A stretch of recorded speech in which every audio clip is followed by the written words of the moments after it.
Hey guys, this is our week 10 discussion for Megan and Tammy. Question number 1 is, how would you define e-learning technologies? According to the website 6 Emerging E-Learning Trends, Changing E-Learning, they define e-learning technology as a tool that influences e-learning and offers new ways to share knowledge and deliver content. So that would be notification tools, communication tools, and as well as creation tools.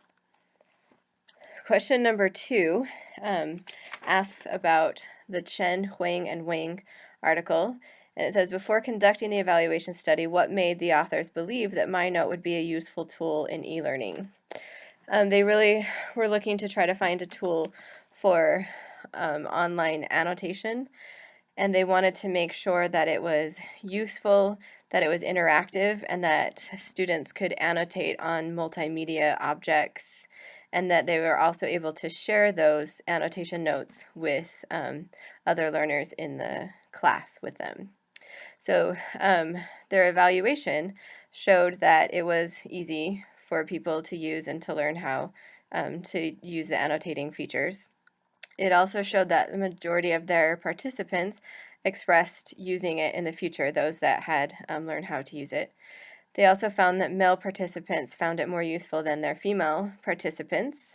And they also found that students who had taken notes earlier before the class were more apt to use the features and to take notes with the MyNote tool.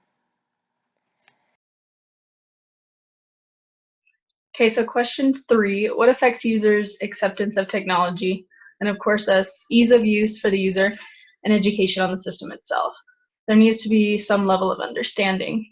And then in the Chegg and Vogel article of 2013, they used research methodology like data analytics and questionnaire development, which was very useful. And then in the Lee and Leto article of 2013, a measure of user satisfaction and performance was critical. So they evaluated and compared data to past results. And these are very effective tools in system development. So one of the e-learning trends that really intrigued me was microlearning. And as I was doing some research, they mentioned that the two greatest features of microlearning are video and infographic. And I found this great little site. It's called animaker.com, and this makes your infographics animated. It's free. However, with the free version, you can only do 2 or 3, I think, a month. So it kind of limits how many full infographics you can make each month. And if you want to use some of their little graphics, you do have to upgrade to the premium package. But I found lots of great templates that were really easy to use. You can just click on them and then you just start changing whatever you want. You can drag and drop all kinds of different little features. And then when you're finished, your infographic is animated. And so instead of just scrolling up and down on an infographic, it actually kind of plays like a little movie.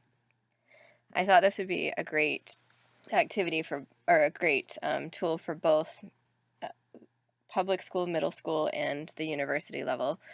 With my middle schoolers, I think it would be really fun to use this to teach them some grammatical concepts or reminders to review. And then it would also be a great activity to have the students, after they've learned a concept, to create their own little animated infographic as well.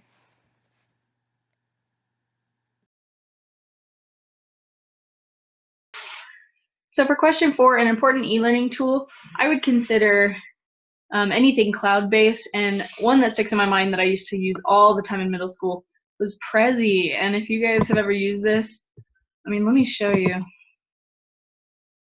So this is Prezi, and I used to use this all the time in middle school, like I said. And Harvard researchers find Prezi more engaging, persuasive, and effective than PowerPoint. So it really gets your learners or your user engaged. And it's a great learning tool to use. It's a cloud-based, kind of like Google Docs, or just a fun way to get your user involved. So what I would use Prezi for is having them create a presentation, and then, like we're doing now for our discussion, we're posting a video and have them post their Prezi or possibly present it. just to show their work and show what they've learned.